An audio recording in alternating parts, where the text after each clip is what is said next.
एक बार एक राजा की सेवा से प्रसन्न होकर एक साधु ने उसे एक ताबीज दिया और कहा कि राजन, इसे अपने गले में डाल लो और जिंदगी में कभी भी ऐसी परिस्थिति आए कि जब तुम्हें लगे कि बस अब तो सब खत्म होने वाला है, परेशानी के भंवर में अपने को फंसा पाओ, कोई प्रकाश की किरण नजर ना आ रही हो, हर तरफ निराशा और हताशा हो, तब तुम इस ताबीज को खोलकर इसमें रखे कागज को पढ़ना, उससे पहले नहीं। राजा ने वह ताबीज अपने गले में पहन लिया।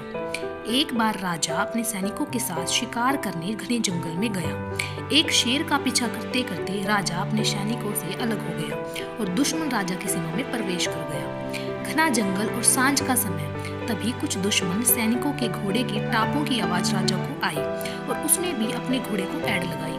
राजा आगे आगे, दुश्मन सैनिक पीछे पीछे। बहुत दूर तक भागने पर भी राजा उन सैनिकों से पीछा नहीं छुड़ा पाया। भूख प्यास से बेहाल राजा को तभी घने पेड़ों के बीच एक गुफा सी दिखी।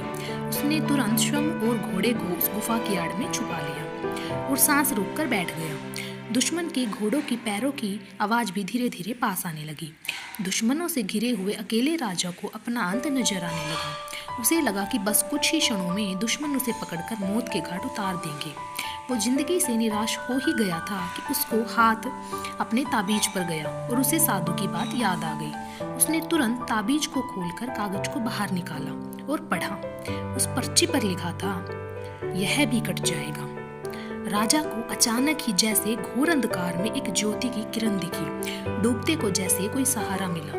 उसे अचानक अपनी आत्मा में एक अकथनीय शांति का अनुभव हुआ। उसे लगा कि सचमुच यह भयावह समय भी कट ही जाएगा, फिर मैं क्यों चिंतित हूँ। अपने प्रभु और अपने पर विश्वास रख उसने श्रम से कहा कि हाँ, यह भी कट जाएगा, और हुआ भी यही। दुश्मन के घोड़ों के पैरों की आवाज पास आते आते दूर जाने लगी। कुछ समय बाद वहां शांति छा गई। राजा रात में गुफा से निकला और किसी तरह अपने राज्य में वापस आ गया। दोस्तों, यह सिर्फ किसी राजा की कहानी नहीं है, यह हम सब की कहानी है।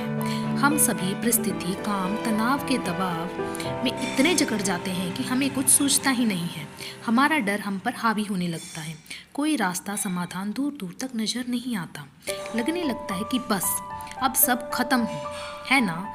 जब ऐसा हो तो 2 मिनट शांति से बैठिए, थोड़ी गहरी सांसें लीजिए, अपने आराध्य को याद कीजिए और श्रम से जोर से कहिए, यह भी कट जाएगा। आप देखिएगा, एकदम से जादू सा महसूस होगा और आप उस परिस्थिति से उबरने की शक्ति अपने अंदर महसूस करेंगे। आजमाया हुआ है, बहुत कारगर है। आशा है जैसे यह सूत्र मेरे जीवन में मुझे प्रेरणा देता है, आपके जीवन में भी प्रेरणादायक सिद्ध होगा। धन्यवाद। अगर आप ऐसी और कहानियाँ जानने के शौकीन हैं तो सब्सक्राइब करें मेरे चैनल को ढेर सारी कहानियाँ को।